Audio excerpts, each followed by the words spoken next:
Hello, chat. This is the English live stream, writing live stream, and I'm Fabian Elfeld, and I'm glad you're here because today we are going to write something.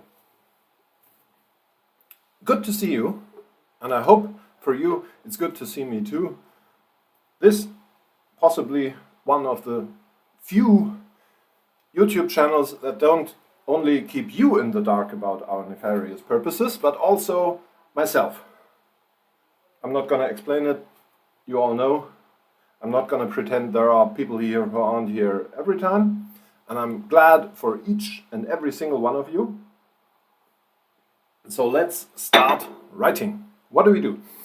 We have written ourselves into the difficult but I hope manageable situation of having our protagonists, well, I hesitate to use the word storm, so let's say enter a care facility in the hopes of bringing a bit more equity and justice to the people living there in as not patronizing a manner as possible.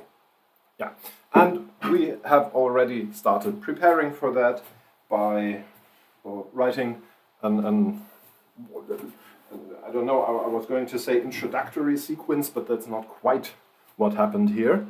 Let's just have me read the last few paragraphs. Epiphany in the chat says, "We love you too, and I'm so glad to read it. Thank you." So let's start. The last few paragraphs to see what happened for everyone who forgot, or maybe there are new people here. It's like this.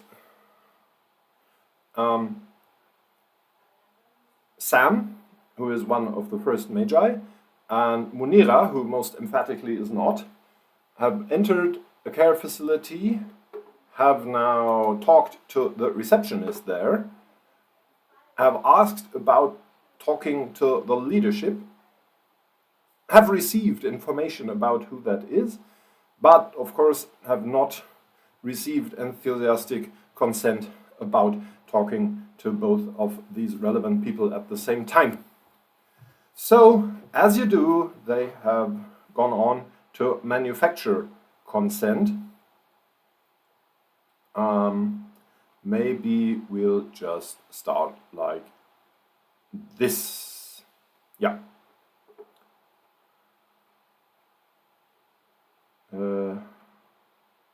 This looks like I'm scrolling up a lot, but you have to remember we're using huge typeface, so this isn't that much. And I think to refresh all our memories, because this writing stream has had a little bit of a pause, as we usually do, this time with even better reason than usually, because the last weekend was completely filled with work, and not just the kind of work where you sit down at the weekend and do your work because you didn't get it done over the week, but it was real present, be there and carry stuff around, heavy stuff.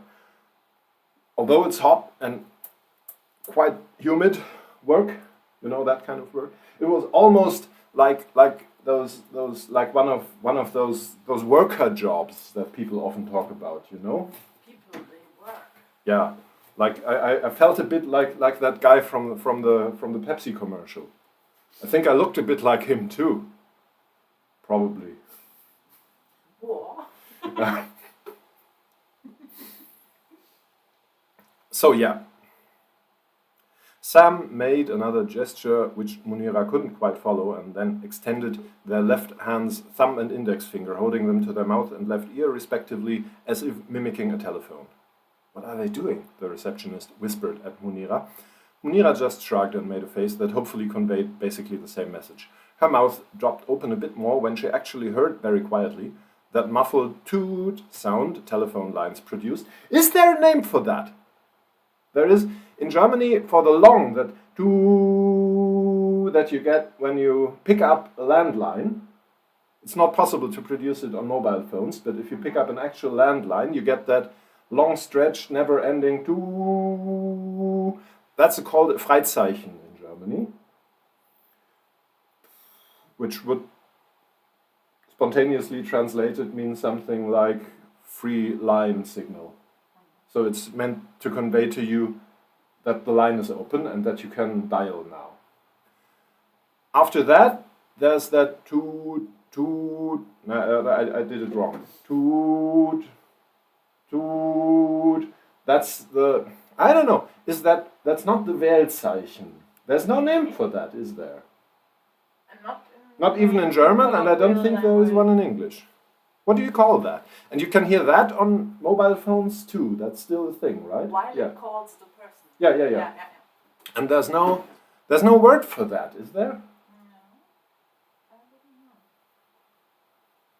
And then there's that shorter toot, toot, toot that you get when the line is busy. And you don't only get that when the line is busy, you sometimes get that for other reasons too. And in Germany we call it, I think, Besetzzeichen, which only means sorry. What's the word? I just had it. What does besetzt mean in English? Occupied, right? It means the occupied signal. But it's not always the occupied signal, because you also get it sometimes when you just dial a number that isn't connected or something like that. You sometimes get that non-connected explicit verbal message that says, I don't know, this number could not be reached, or this number doesn't exist, please call the registry or something like that. But there's no, well, you know, I mean that long stretched thing, or maybe in this case it's not quite clear, because this might also be just the dialing sound. It's not really the dialing sound, because it comes after you've dialed.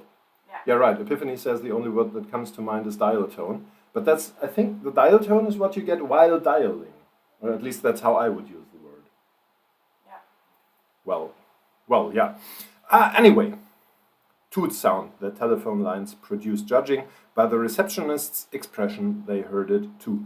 Then there was a crack and a voice, and Sam said in the exact voice of the receptionist, "Yes, hello, sorry to disturb you," but Sam put their right hand over the extended fingers of the left hand as if to block the sound going through them, and turned and lowered a bit towards Munira, whispering to her, "Who is the ruler of this realm?" Munira felt her eyes go even wider and responded with a weird, kind of numb feeling. Do you mean the whole thing? Like the Chancellor? Can we go with Mayor or something? Why do you ask? Just someone who's important enough to bring them down here. I don't care about the specifics of protocol. Kai Wegner, Munira responded, not bothering to hide the unpleasant taste the name left in her mouth. For all our international guests, Kai Wegner is a conservative politician. And that means basically that he's a fascist. I think you all know that, because that's the same in all of your countries too, as far as I know. Yeah. Sam nodded, lowered their right hand and put the left to their face again. "You won't believe this! Kai Wegner is standing here asking for you." The receptionist watched all this with a look like they would have just keeled over if they weren't sitting down, their eyes and mouth wide open, lips slowly but helplessly moving, no sound coming out.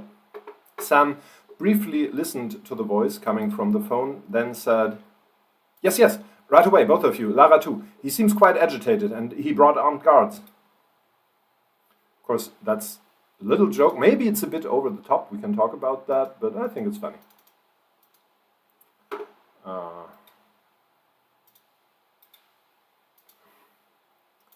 Going to try to prepare something. Wait. I need to profile. I need to pick a dictation profile. So let me do that for now. So while I read, it can load.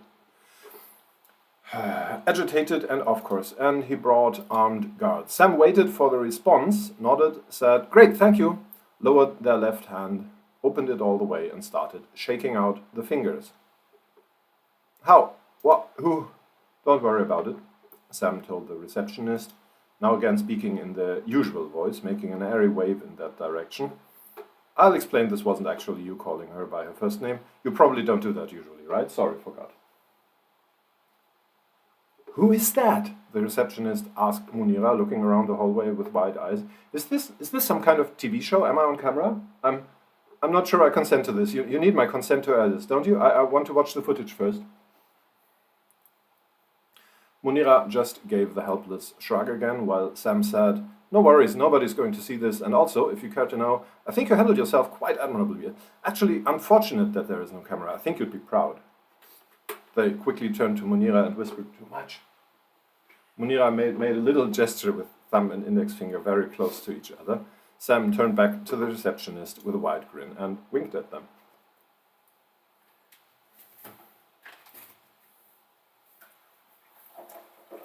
So, that's what we have written so far, and I think it's okay, it works.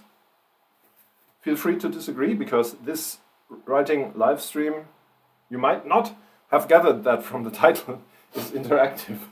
So you can just tell me what to do. For example, if you don't like that slurping noise I make while drinking my tea, if you don't like my headscarf, if you think the lighting should be better, if you think the sound should be better, because believe it or not, I actually got for work, but this is, let's admit it, this is work too, got some very nice lapel microphones, and I think they work fine. But of course I didn't bring them here, so I don't have them right now. But I could, in principle, use them for this live stream if you think sound should be better. And, well, I don't have a real great lighting source for this kind of thing, but I could get one. After all, I am kind of a professional streamer, am I not? Yeah, right.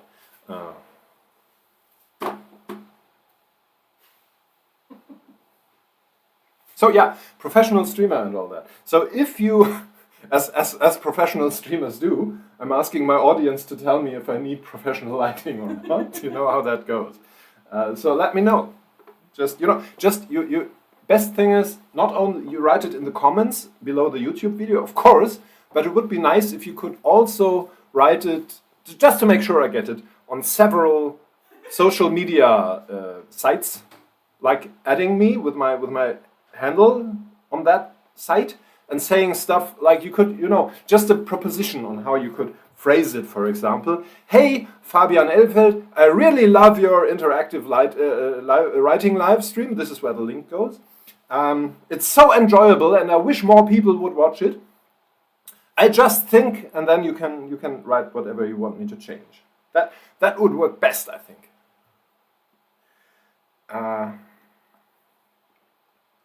Yeah. So maybe you could try that. Might work.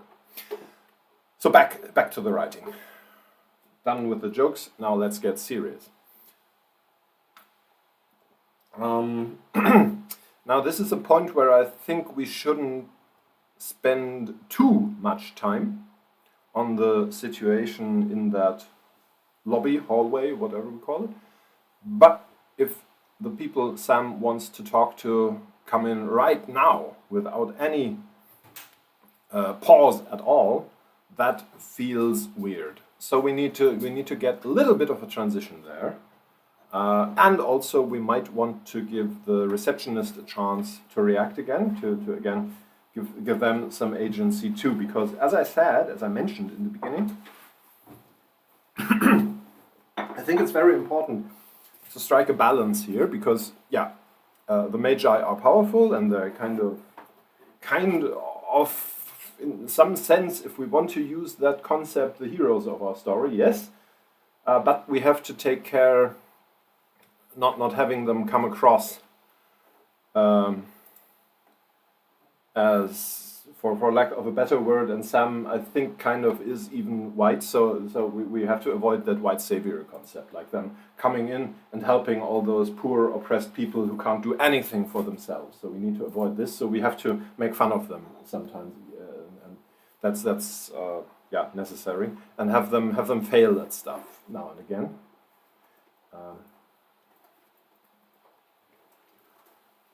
So we get, we try to find that balance.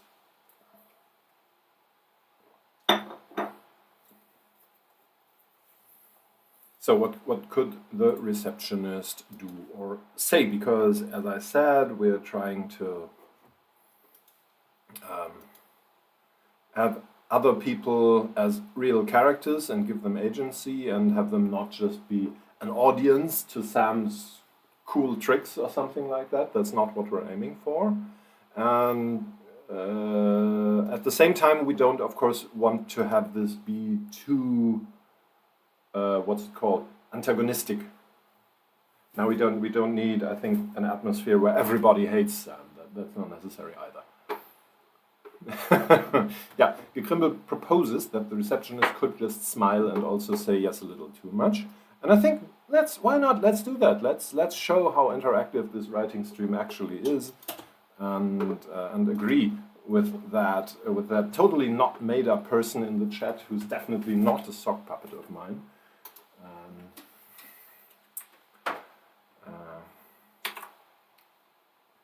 Yes, a little too much.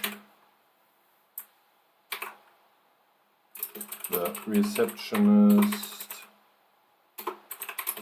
agreed with let's say, a professional smile. How about that?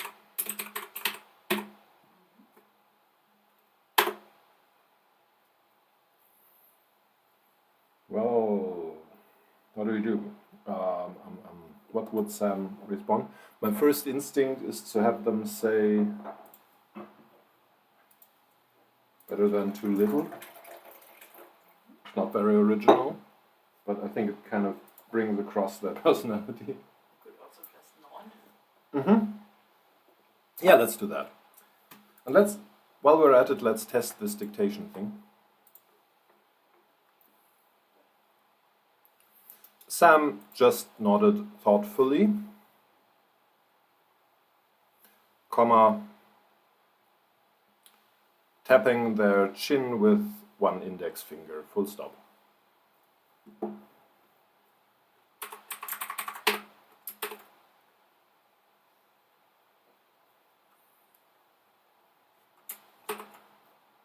So I think that might be enough.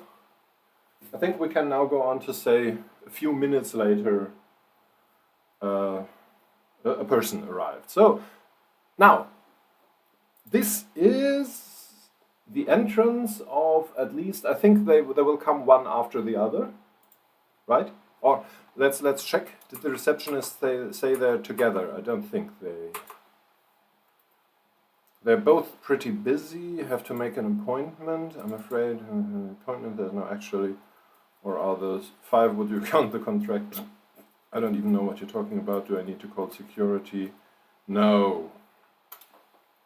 The receptionist didn't say anything about that. So we have a choice. And in that case, I think they probably won't have been together the moment Sam called them. So what happened is the person Sam called, which is not Lara, but the other one, had to call the other person and tell them they're both needed down at reception. And I think they won't arrive at the same time, because they probably wouldn't meet before and then go down together. That doesn't seem like something people organizing a care facility would do. It's possible. It's not like if I would read a story where that happens, I'd go, now, this is not realistic. This completely throws me out of my suspense of disbelief. But I think I wouldn't write it that way, because it seems more plausible that they arrive one after the other.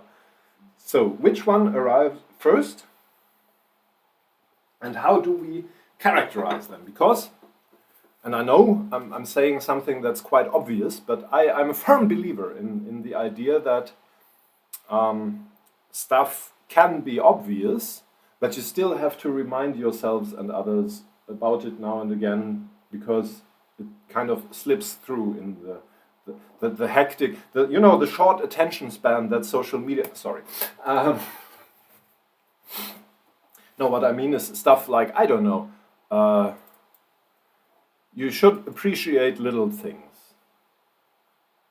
While this is arguably just a ridiculous deepity, let's just take it as an example because it's what comes to mind, and I think in general it's a nice idea, especially if you have a hectic everyday job and work and stuff that you have to do, and you don't get a lot of time, and it might be nice to do that. So it's kind of obvious, but if you don't remind yourself of it now and again, you will forget it, because there will always be another thing.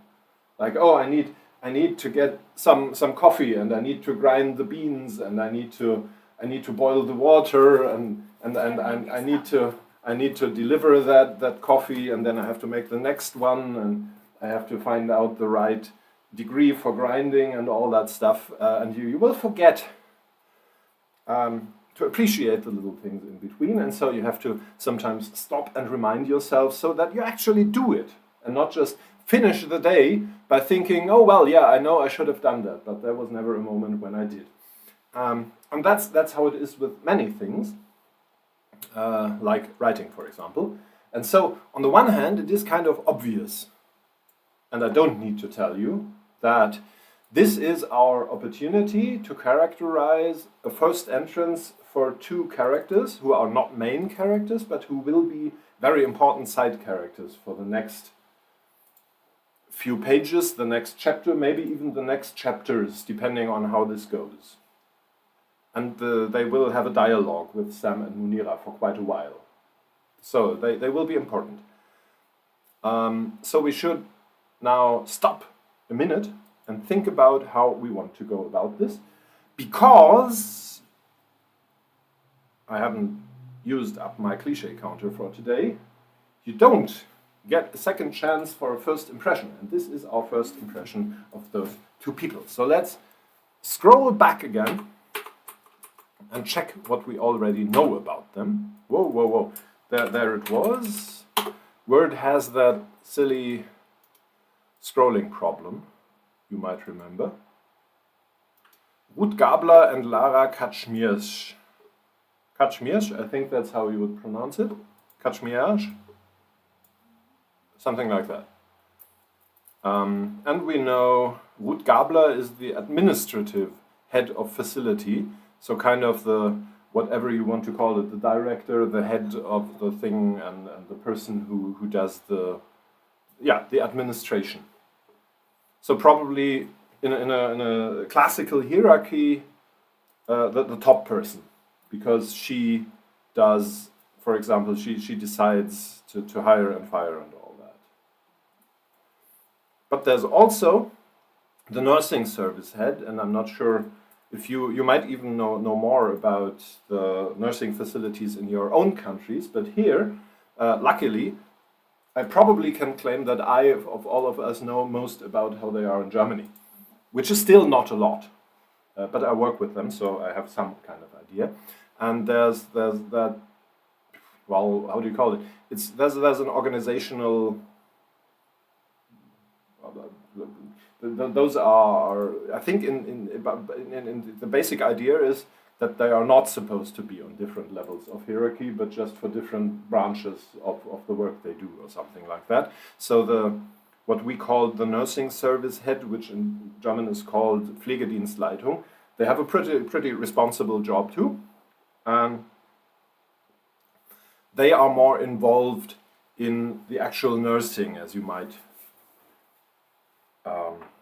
gather from the name. So if we want to do it like usual, the person who is administrative head of facility will wear kind of a dress suit.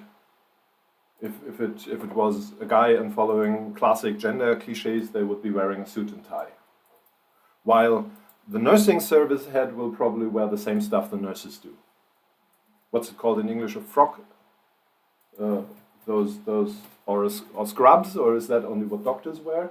That kind of stuff. They usually wear that. Because, as I said, they often do a lot of administrative work too, because, for example, they write the timetables for who does what and when and how much time is for what. For example, just to name one thing.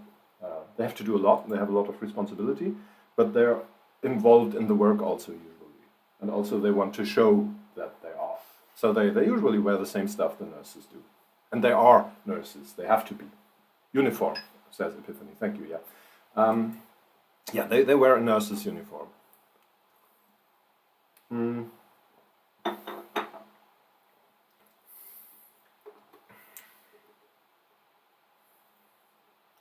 Usually. So, this is all we know about them so far. So are there any initiative ideas from you about how to present them? If not, I will try to do a few of my famous half-informal polls to approximate an idea of how to go about this. I think it might be helpful to stick to cliché. I like the idea of Lara appearing first. Yeah, let's do that. We can do that, no trouble. I think we should stick with the usual cliché by having one of them wear some sort of business outfit. The head of the administrative head and the nursing service head, as I said, it would be highly unusual to have them wear something else. It might be if there's a special opportunity or something like that, a special event, but they usually do. So if Lara appears first, let's start with Lara. Well, first though, poll. Do we want Lara to use, I think we haven't yet made that clear, traditional gendered pronouns? That's always a difficult decision, I think, because we've talked about that quite a few times. There is a tension between, on the one hand, we want to, of course, not have everyone just follow the usual norms and every Lara to use she, her pronouns, but on the other hand, a world where every second person uses neopronouns would quite obviously not be the world we're living in right now, but another one, a fictitious world that is very close to ours but is different. And we can do that, but it's not obvious, is what I'm trying to say.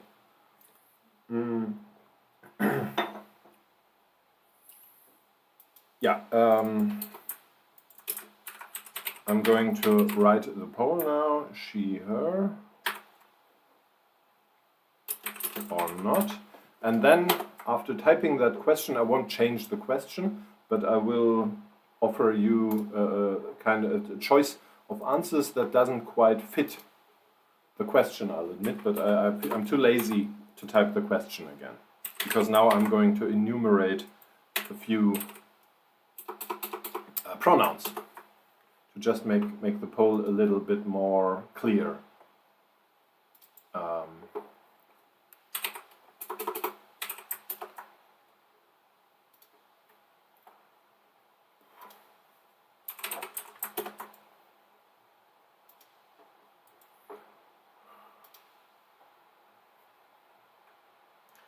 Yeah, that's another thing, while we're at it, that we might want to... there.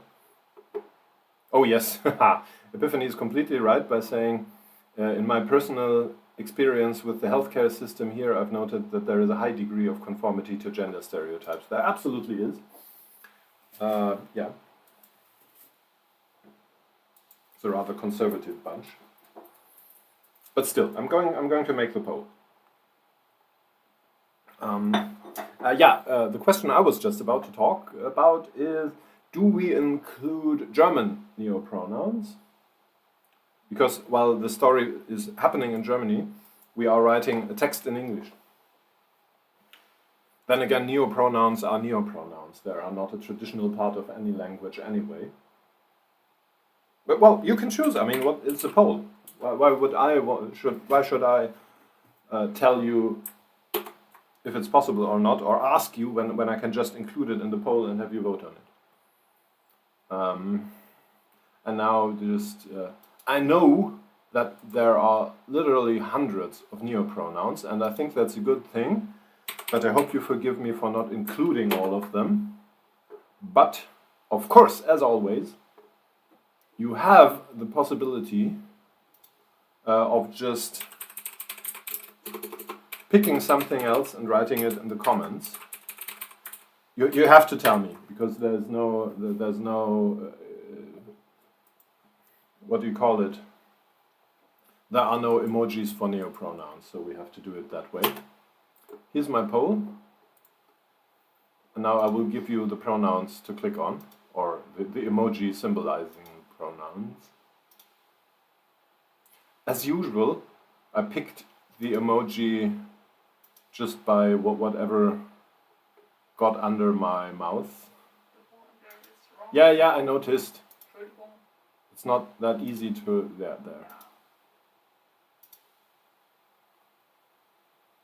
Okay, now, fire, walk with me, question mark. Oh, this is right? Yeah. Exclamation mark, and then finally the flamingo. I'm still not sure, but while we're waiting for the poll to happen... and I will give you a shrug emoji too, just in case you want one. Did you know that flamingos are quite possibly, I'd have to do a little bit more Googling, classified as extremophiles?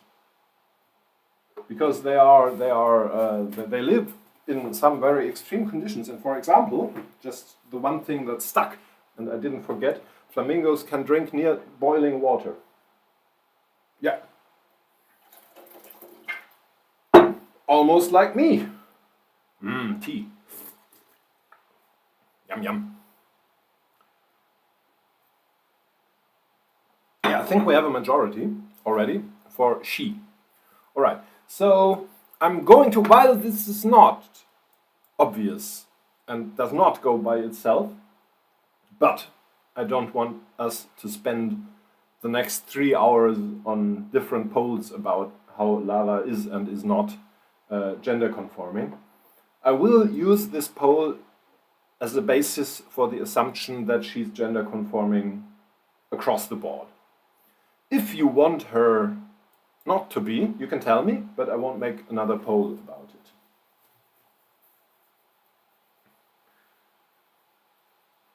Now that doesn't mean she presents like Barbie, but gender conforming in general, not in every single detail to the highest degree. That's obvious, of course. Yeah, so like you do as a nurse, usually, for example. Yeah, about the details. Any more wishes about it? And something. What else can we? Should I make more polls, or should I just try to write something? Should we? Well, do I just go ahead and write a conventional nursing service head? Is there something special about her? Something that immediately, I'm not in the habit of describing my characters to the very last detail. So I'm not, which is sometimes a bit of a difficulty. We talked about that when introducing the different first Magi, because I usually don't comment on the different facets of skin tone people have. So on the one hand, it would be weird for me to single out black people and always say they're black while not commenting on skin tone by other people. Then again, it would be weird to never mention it because that would mean there would be no representation for black people in my stories. And I think with the Magi, we have found a nice way to do that. Although, of course, if this were to be an officially commercially published story, I would try to have a sensitivity reader who's competent for that area check it and give me feedback on it. But I think that was all right. And this is just one example. So we might try to find some way in which Lara is special, something that immediately hits the eye when she enters, or we might do something subtle, or we might just have her be a rather conventional nursing service head, which is of course also okay. What I do think is it would make sense, but you can disagree. It's not without alternative. I think it would make sense to have Ruth Gabler and Lara Kaczmierz not be picture perfect, progressive people trying to do the very best nursing home that's imaginable under the current system. I think we should have some sort of obvious, what's it called, for the sake of simplicity, oppression going on here, something for Sam and Munira to go up against. I don't want them to be cartoonish villains either. Just like, I think that's bad enough, unfortunately. We can do a normal, or maybe to avoid that problematic word, average nursing home. That's bad enough, unfortunately. And I think I would portray both as more or less trying, but within the norms of the system. So the situation will be not great, and they will sometimes say stuff like, I don't know, they might agree with those usual ideas that, yeah, if the what have we so far used, if the inhabitants how do I phrase this, like, for example, there's a tendency to not accept people who live in nursing homes as fully fledged people with complete human rights. Like, and this is reinforced by the lack of resources that is invested in this area. So they are operating continuously under a lot of pressure because the people who work there are too few, so they have to take care of a lot of people, so they never have time to actually do their work well and really interact and get to know the inhabitants, and to still fulfill the bureaucratic obligations that they have, like do this, do that, and fill out that form and make sure this happens so we don't get feed by the supervision or something like that. They have to work quickly, and that again means if the inhabitants don't comply, then the people working there have an incentive to use some sort of force to just be able to follow the instructions they are given again by their superiors, so that they can comply with the norms and rules that are given to them. This is not always, although too often it is, real physical force. Like, I don't know, what happens, you know, if it's time to go to bed and the nurses have to, what's the right word, execute that, and someone doesn't want to go to bed, then of course, depending on their and your physical condition, you can just put them to bed against their will. And that's, on the one hand, it's horrible, but it happens every day. It's very normal. And of course, there are different degrees of that. No? Like, maybe Lara could be wearing something that's light pink. We could try that, yeah, sure. And the interesting and horrible thing is that, of course, I tried to get it across in my description. You don't have to be a cartoonish villain to do that. You just have to live and operate and maybe be afraid to lose your job, or just be afraid to get shouted at by your supervisor or something like that within the system. And of course, everyone around you tells you that it's okay because you have to do it, because it's better for the inhabitants, obviously. They just don't know it. And that's the problem. And I think most of you know that. I just wanted to explain where I'm coming from and how I imagine this going. And as I said, there are different degrees. Like, of course, you can use actual physical force, or you can just, I don't know, if your one inhabitant doesn't want to have dinner when it's dinner time for their area of the nursing facility, you can just tell them, you can actually carry them to dinner or just push them in their wheelchair even though they want to. Or you can maybe tell them, you can have dinner now or you can have no dinner at all. And that's also something that can happen. And or you can use other methods of pressure. And of course, medication. That's something. And that's also quite normal in the sense of it's normalized and it feels not like violence to the people doing it. You might have noticed we can choose how dark we want to go with our story. And I think it would make sense to have a balance, because I don't want this facility to appear like something out of Silent Hill. But as I said, if we try to make it like from, I don't know, Schwarzwald Klinik is a German thing, like where everybody is nice and everybody is happy and they're really helping the people, and then there's no conflict there.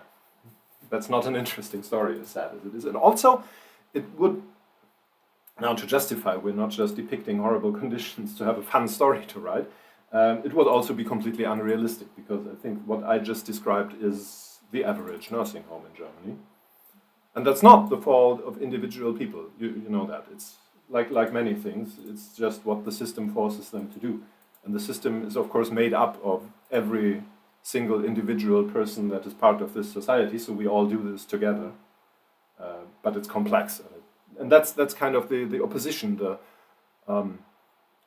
the antagonist that I imagine the first Magi being up against, and what makes an interesting conflict.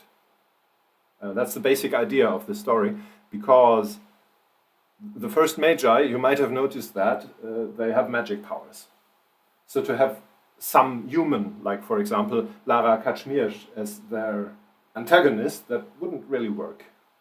Because Sam can just snap a finger and solve any human problem that opposes them. But, and there's, you know, this, I always say that, I try to educate with my writing stream, because I know a lot, and I want to share that wisdom. And that's kind of what we're trying to depict with this story, that it's not, sometimes, of course, it also is an issue with individual people who are just assholes, but there's also a lot of stuff that comes just from the system, and it's not individual people's fault, but can't be fixed by just forcing individual people to behave, which is the usual liberal Hollywood movie idea of fixing problems. Like what you always see in, not sure if it's the best example, especially because his name doesn't come to mind, Robin Williams movies, you know? In Robin Williams movies you have a lot of that. There are these dusty, traditional, oppressive institutions. Sometimes they're schools, sometimes they're hospitals, but it's always the same theme. And that's because there's that stuffy, crusty, old, white guy, usually at least, in charge. And then in comes that happy, funny guy who doesn't care for those societal norms and shows them how nice and fun and helpful it is to do things in a nicer way. And of course the old, crusty boss is always like, no, we can't do it like that. This is just highly unusual and we can't have that. And in the end, of course, there's that scene where everybody hugs, and maybe even the old crusty boss will shed a single tear and think, oh God, I now understand I've been doing it wrong all my life and I'll be a nice guy from now on. And that's not what I'm aiming for here. Because that's not how it works, unfortunately. Yeah. If you want to know more about how I want to achieve a better society, you have to, I don't know, tune in when I do that. So let's get back to our story for now. I think that this was, if you think I'm mansplaining too much, let me know. I just thought it was important to get an agreement, and feel free to give me feedback if you disagree, on what I think our story is about. And this comes more and more into play in a concrete manner when Sam actually confronts the people they are trying to liberate, teach, whatever you want to call it. So yeah, light pink. Yeah, let's do that. And she will, of course, be, well, yeah, slightly or maybe even a bit more irritated when she comes down there and doesn't see anyone even looking remotely like Kai Wegner. Sorry. And while it would probably be easily within Sam's power to appear like Kai Wegner, I think there's no reason to do that, because They don't want to pretend they're Kai Wegner, actually. They just wanted to get the two people in charge down there.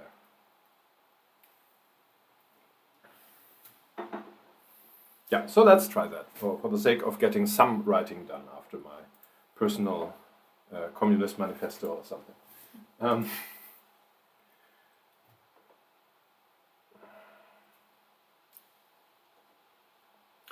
A few minutes later, one of the elevators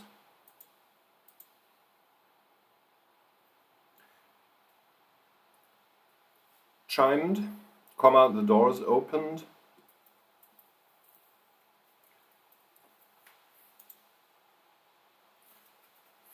and a hassled-looking person. Does that make sense? Can I say it like that? Hassled-looking? Stressed? I didn't want to say stressed. Can I say that? Feel free to tell me.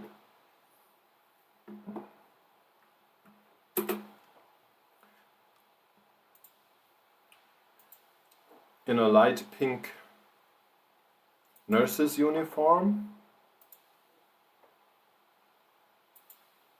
stepped out, full stop.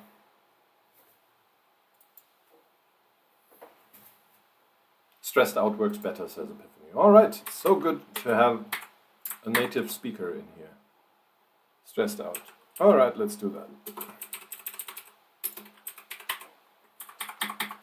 So what else do we want to describe? I think a bit more might be nice. But which details do we pick? Obvious examples usually used in superficial characterization are, of course, hair, approximate body size, her vague age, yeah, right.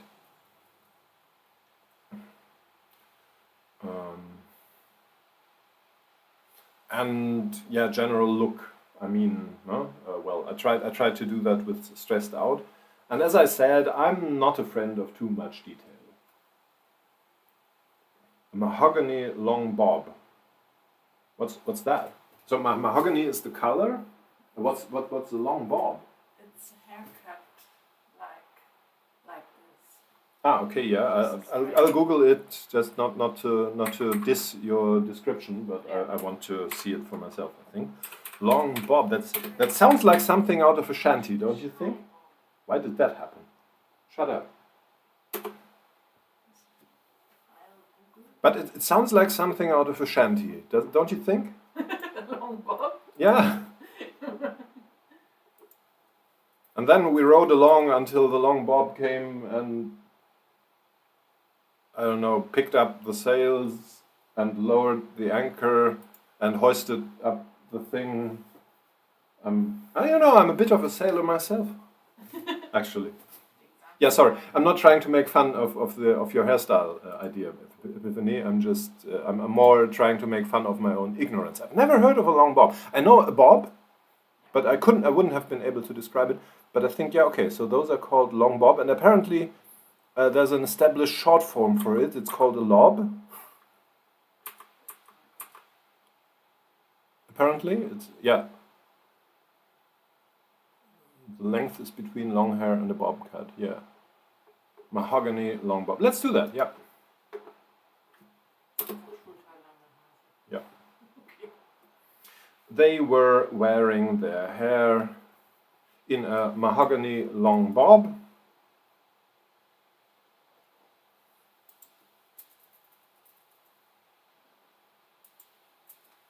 I think that's it. We can still add more details later on if we feel like it, but we only have 10 minutes left in the stream, so let's get something done. Let something happen now. Let's get it on. And smiling distractedly while looking around, obviously looking for the mayor they were led to expect. Full stop. New line. Sam walked up to them with outstretched arms, comma, smiling broadly and exclaiming,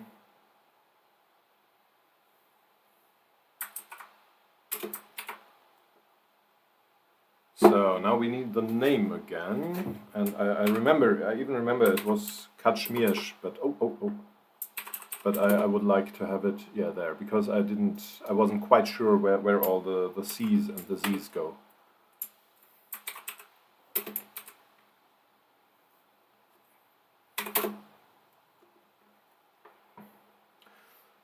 Welcome, exclamation mark. It's so nice to meet you, exclamation mark. How's it going, question mark.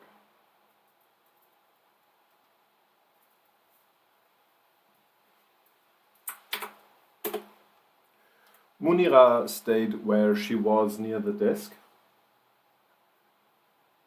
comma, preferring to watch what would happen next from a safe distance. Full stop, new line. Dragon is working beautifully today. I think that might be because I'm dictating in English. I would have to check because I think I've used it a few times in this stream too. And it works much better in English than it does in German. It still works okay-ish in German, but it makes a lot more mistakes, especially about punctuation, which is not surprising. I know, I just thought I'd mention it.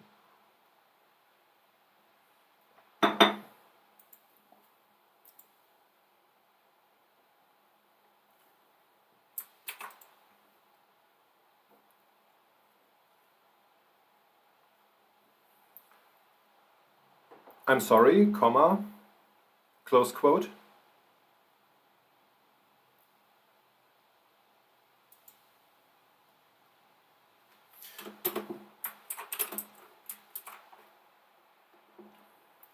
Replied with a pointed look towards the receptionist. Full stop, open quote. I was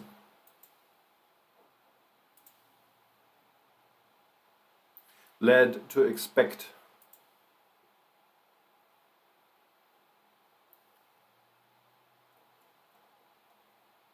what's the word? An entourage. An entourage of people around the mayor of Berlin. Why? Now, I was just praising you, Dragon. What's that about? I admit I didn't pronounce Berlin as you do it in English usually, but I think well, yeah. But Mayor was right. Mayor was okay. I pronounced Mayor perfectly all right.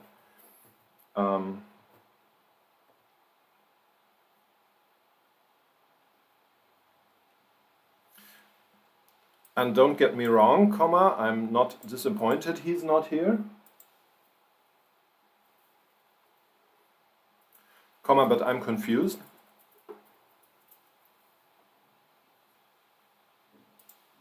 Full stop, what's going on? Question mark. Is this some kind of joke? Question mark.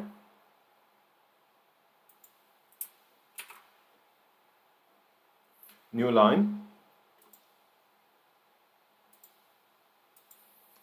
Open quote. Not at all. Exclamation mark, close quote, Sam replied. Answered.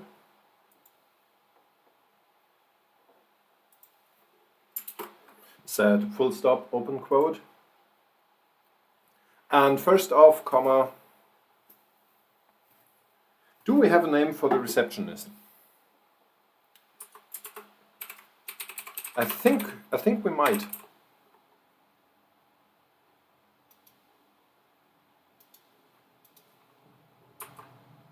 but I'm not sure. Which one at least they're trying. My T is gone. Yeah, that's so here, yeah. Wizard Bootcamp, Magic, long story. Police station. That would be much easier, like, you know, in that Terminator scene. We could have, that could have been us.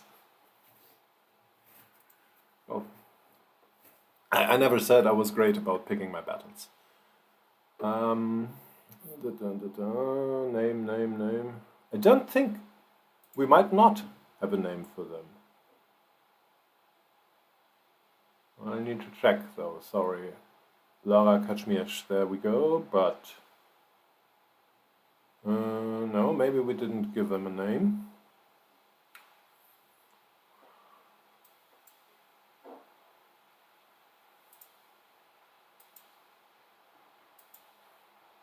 Maybe.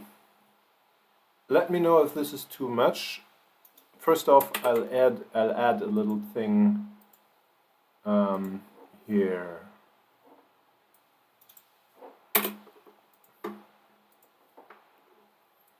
She wondered how Sam could be completely sure this was Lara.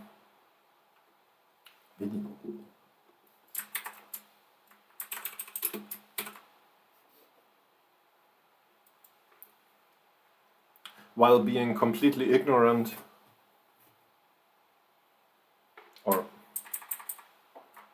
but having to ask her about who the mayor of Berlin was. There you go. It just doesn't work. I'm gonna try pronouncing the city correctly. Mayor of Berlin. Why? Am I mispronouncing mayor? What's going on here? It's a word, right? And you say it like mayor, don't you?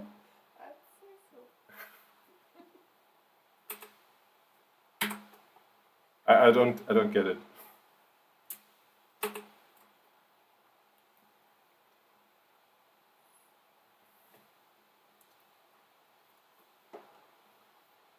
Let me emphasize that your employee here is completely innocent of any wrongdoing.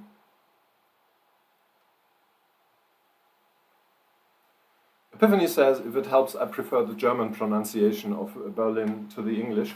Yeah, I'm kind of, in general, I'm a fan of trying to pronounce cities and every specific names like the people who live there do. It's sometimes not that easy, which is probably part of why it happens that we have German names for foreign cities.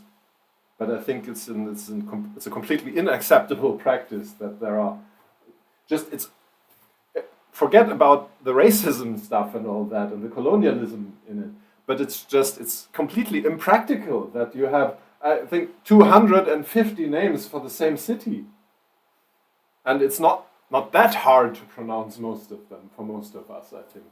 But people pretend it's very hard to pronounce foreign names. They always have to make a big song and dance about it. Even if they're not that complicated. It's horrible. Yeah. And there we're back to the racism now. Yeah. Full stop, it was all me, exclamation mark.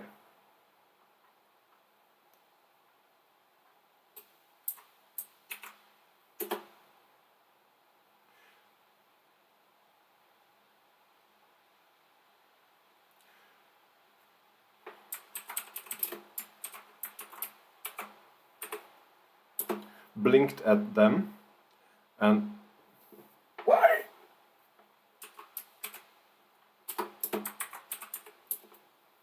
And lifted one eyebrow. Full stop, new line, open quote. I'm relieved to hear that. Full stop. So who are you and what is going on here? Question mark, close quote. And I think that's it for today. feel free to plan ahead for our next session, which I can't tell you yet when it will be, but I expect it will be. So, be prepared, as that one evil lion used to say. Yeah, and until then, have a good rest of the day. Feel free to share any ideas for improvements you have about this live stream. Let me know if you like it, if you dislike it, and write that all in the YouTube channels, on Twitter, on Facebook, on Instagram. You can share it on Instagram if you like. And on Blue Sky if you're already there. And on Mastodon, of course. And I'm not even sure, is Mastodon in international, or is it more... It's international, right? It's international. But is it international equally successful? No, or it's is it... stronger in Germany. it's more of a German thing. But it's known. It's known, okay, yeah. Yeah, so, yeah, about that. So you don't have to share it on Mastodon, but you can. I can.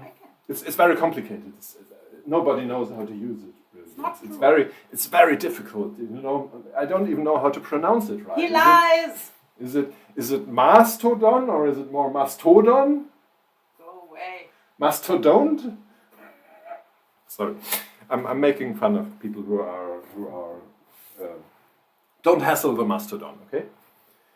And have a good day. Bye and thank you.